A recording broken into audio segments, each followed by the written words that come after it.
Facebook, and we are starting the recording here. All right, hello. It's Eliza Bloom Robinson here. We are live on Facebook, and we are also live on a Zoom meeting. And tonight's episode, I think that's a good word, tonight's episode of the Center for Divine Awakening is all about the question, what is mine to do? And we're going to dive into some exploration really about why that question is so powerful. And if you're jumping on to Facebook Live, I see a couple of people, but I can't actually see. I'm on Zoom and Facebook both. So I see somebody on Facebook Live. So jump on over if you want to onto the Zoom page. I'm going to be talking for a little bit here, maybe about 15 minutes or so, and then we're going to open up conversation and discussion, and that obviously is on the Zoom page, not the Facebook page. So first off, I want to just say welcome. I'm so grateful that you're here.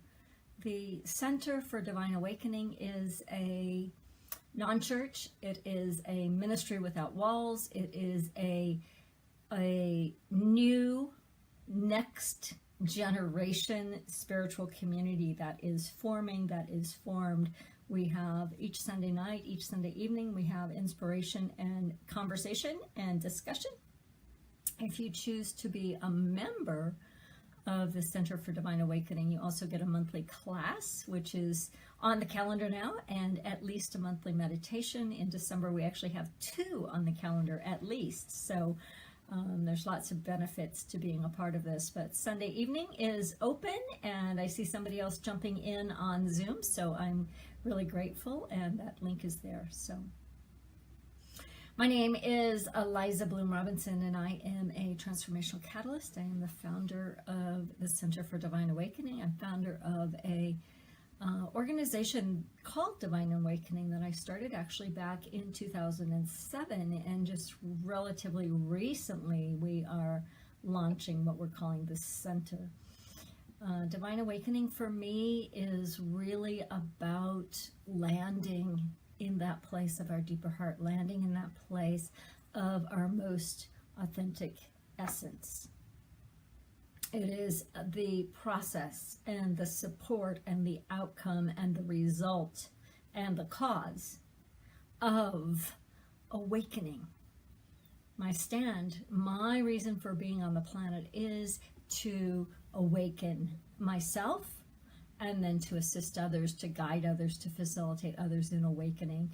And my big dream is for a world awakened. And what that means to me, a world awakened, that means that we live in love, not fear, that we live in oneness, not separation, that we live with equality, not inequality, that we live with justice rather than injustice, that we live in a world that works for all people all the time.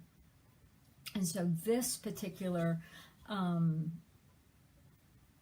center, this particular modality, this particular path is a way to be in community. Because what I know to be true is that most of the people that I talk to, most of the people that I have relationship with at some level, most of the people that I call clients or even students have an experience. I'm going to go ahead and mute the participants over on, excuse me just a moment, mute everybody over on Zoom.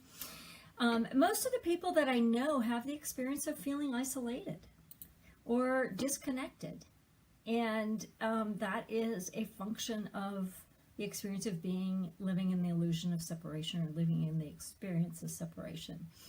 And so a big part of this community is to be in community. A big part of my work is about connecting. I say it this way, connecting to yourself, your higher self, to spirit, by whatever name you call spirit, and to sisters, to a circle of sisters. And that circle of sisters obviously, and of course, can include men. Work primarily with women, but I do not work to the exclusion of men. So if you know a awakening male, he's more than welcome in this space. Certainly we have some things that are women only, but most everything is absolutely co-ed. And I think the male presence is super important as we awaken. So our topic for tonight is what is mine to do? And that, it's a little bit of a commercial, but it's not really intended to be a commercial. What is mine to do is a question that can become the foundation of who you are and who you are becoming. What is mine to do is a question that I started using way back probably around the year 2000 or 2001 when I was first ordained as a Unity minister. And very shortly after that, I started doing a body of work that I took actually across the country. I think I was in about 15 or 17 different states with this work in those early years, taking a variety of different formats. But my format, what evolved for me, came into a body of work called What is Mine to Do? And that's what we're talking about tonight. It is a guided process for spiritual discernment. It happens to be a new ebook of mine that came out on Amazon about a month ago, or maybe even 2 months ago now. And it's not a commercial for my ebook, but it's a foundational question. When I look at people who are overwhelmed or who are caught in that hamster wheel, people who are feeling isolated and alone, people who are feeling disconnected from that greater purpose, that greater passion, from spirit, from more meaning in their lives, this is a foundational question that can begin to move us forward. So let's dissect, let's unpack that question for a moment. What is mine to do? Each word is chosen on purpose with great intention. And so the what, the opening word to the sentence, what is mine to do, keeps me out of the monkey mind question of why and how. What is mine to do keeps my energy vibration moving upwards rather than closing down. We talk a lot about this. Are we expanding or are we contracting? Are we moving up the vibrational scale or are we moving down? So for example, when we have a question that says, why is this happening? Mama, our energy tanks. And we find ourselves in these lower energetic vibrations that are really quite hard to get out of. When we go, what? It's like, what? Like, what? Like, if you're watching, like, what? What opens us to a different possibility? What is mine to do, right, keeps me in personal responsibility. When I first started doing this work, we were having a lot of people going, what is mine to do to make my spouse change? What is mine to do to make my kid be different? What is mine to do? It doesn't work that way, so give it up. Just let it go. Let it go. This work is not about anybody else but you. Now, what we're going to do a little bit tonight in our conversation, in our discussion, is we're going to do a collective what is mine to do. So then that becomes what is ours to do. But it's never about them. It's never about anybody outside of who we're talking about right here. And then the last phrase, what is mine to do? The do keeps us in authentic action. And we know from science and we know from physics that as long as we are in motion, we can twist, we can fine tune our direction. Think about the airplane that goes from San Francisco to New York, let's say. It doesn't go in a straight line. It is weaving all the way through. But as long as it's in motion, it's really easy to course correct, right? If you're not in motion and you're still stuck or you're grounded or that plane hasn't left the tarmac, you're not going to get anywhere. And so we stay with action. And ultimately, when we go through the process, we'll find that actions are very small, concrete, smart goals. Basically, they are measurable. They are, what can I do today or tomorrow in order to move forward? What is mine to do? And this is so vitally important because I see so many people, myself included. I did a post this morning. I'm like, oh, me too. I'm so right there, right? But when I ask myself what is mine to do, and I can come up with an action, one or two little tiny things that will take 5 minutes or less, then I can change my entire energy field. I can change everything with one or two simple, concrete actions. I can get off the hamster wheel of spinning. I can move from overwhelm into action. I can get out of my procrastination. That's a big one. I've got one gal that I talk to on a pretty regular basis who is a fabulous master procrastinator, I would say. And so it's like, okay, what is mine to do? Oh yeah, I need an authentic action. One action. What am I going to do today? What am I going to do next? One action. And then when you take that one action, everything else can kind of come together. I'm a part of a mastermind group, and one of the statements that I say in my mastermind every single week is, now I forgot it. That's so funny. It is, what is the one thing that I can do first that everything else becomes easier or unnecessary? That is the type of action that we're talking about. What is the one thing that we can do? So this process is not visioning. We'll do visioning in a few weeks. We'll do visioning in this gathering, but not tonight. Tonight, what is mine to do? What is mine to do? And so as I've taken this, like I mentioned, across the country, it was primarily working with groups, either leadership teams or boards or congregations or retreats. Even did lots of retreats, lots of church-based retreats, but even some other leadership-based retreats. And the what is mine to do is not the entirety of it. What is mine to do is only the opening phrase of the question that will come. So a couple of foundational pieces. Number one, we assume, and I know assumptions are really scary to make, but in this work, our foundation is we believe that each and every one of us has direct access to that which we call spirit, or God, or presence, or creation, or source. I don't care what you call it, but that you have direct access to a greater wisdom. Premise number two is that we are divine. We are divinity expressing. We are here on this planet to express more of our divinity, to awaken to the truth of who we are. We believe in, every person on this planet has that potential within them. And premise number two is number three, is that we get to co-create our lives.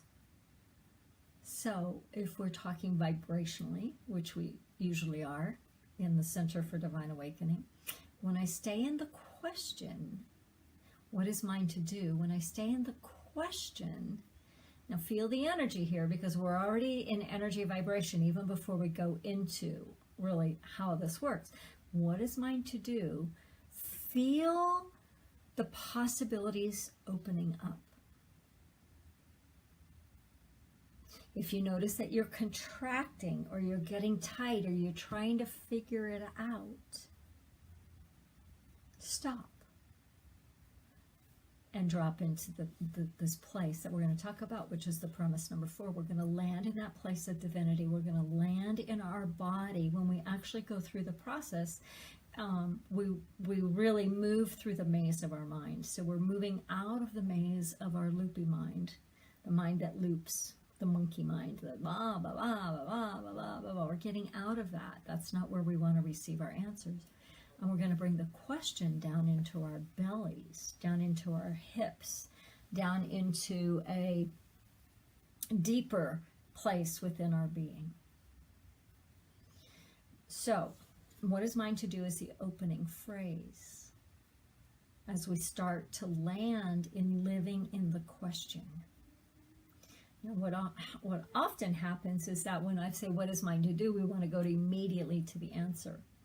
The process, if you pick up my book or you purchase the audio or you actually follow through, we don't even get to the question until step 5 out of 9. But the what is mine to do opens the space. It's like, what's up? But only as the opening phrase of the statement. So what is ours to do to launch the Center for Divine Awakening? What is mine to do to live in joy? What is mine to do to be healthier, happier? What is mine to do to be happier? What is mine to do to be in a better flow? What is mine to do to dance through life? What is mine to do to be in a better place financially? What is mine to do? And then the phrase comes. And so the opening steps of our process is asking what's up. What's really up? What are the things that are up? And so we put each thing that is up into the phrase, what is mine to do to, or what is mine to do in, or what is mine to do around, or what is mine to do about. And then we add that very important piece. The next couple of steps are really coming into alignment with what's really important. So in a lot of our work, we ask about the why, not why is this happening, not that, but why am I doing this? Why does it matter? Why do I want what I want? It's a deeper why. Then there's a step of releasing all that's in the way. And a step that is coming into alignment of the truth of our being. So if we are divine beings and we are already love and light and truth and beauty and brilliant and rich and wealthy and healthy and wise and successful, if we are already those things, we come into alignment with it. Not just by saying it, but by energetically aligning with the truth. Once we release what's in the way, we can come into alignment. So we begin to do an integration process. And then we ask the question. So when we wrap this live up on Facebook and we come into our conversation, our discussion over there on the Zoom page, we'll be really looking at the deeper why. We won't, not visioning, but the deeper why. Why is it that we want? And then we'll be exploring what is ours to do. We won't actually take each and every one of the steps. We're going to be doing that in our master class for the members of Divine Awakening in just a couple of weeks. But tonight we're going to begin to explore it with the ideas, with the energy, with the intention of discovering. And again, we're going to live in the question. We're not looking for the answer. We don't even look for the answer until like step 8. We live in the question. So when you ask the question, what is mine to do? Feel it in your hands. What is mine to do to be more abundant? What is mine to do to be more passionate? What is mine to do to be happier? What is mine to do to express joy? And put it in your hands and begin to play with it. We begin to fine tune it and we begin to make it malleable, like if you were playing with clay or for some reason silly putty just came to my mind. I don't know, do we still have silly putty on the planet? Maybe, but to stretch it and to breathe into it and to play in the question. One of the greatest powers of this work is to begin to live in the question. To live in the question, because the question keeps us in our body. This is a very subtle yet imperative piece here. Just feel if you can get this. When we're in our head and we're going, what's mine to do, what's mine to do, what's mine to do, and we're in our loopy mind and we're like, I gotta figure it out, and what am I gonna do, and what am I gonna do, that's not it. That's not it. But when we drop into our being, when we drop into that deeper place within us and we ask the question with a curiosity, what is my question? What is mine to do to live in joy? What is mine to do to bring this message to the world? What is mine to do? Do you feel the difference? It gets very softer. It gets much more expansive. And we've bypassed the mind. So if you find yourself in your loopy mind, stop. Breathe into your body, breathe into your hips, breathe into a different place, and ask the question from there. And so that's what I'm going to leave you with. If you're on Facebook Live, or if you've just popped in, and I have seen some bleeps, but I can't see who's here or how many people. I can't see any of that. But if you would love to continue this conversation, please just click that Zoom link, and we're going to continue the conversation over on the Zoom platform, where we're actually coming into discussion with people who are here with us live. And so as we wrap up this portion, I'm Eliza Bloom Robinson, Transformational Catalyst, founder of the Center for Divine Awakening. This has been our weekly inspiration. We're moving over to Zoom for our discussion. I would love for you to post a comment. Let me know that you were here. We meet every Sunday evening at 7 p.m. Mountain Time. And there's lots of exciting things coming up in the next few weeks. So much love. I'm going to sign off on Facebook Live. Hope to see you over there on Zoom in just a moment.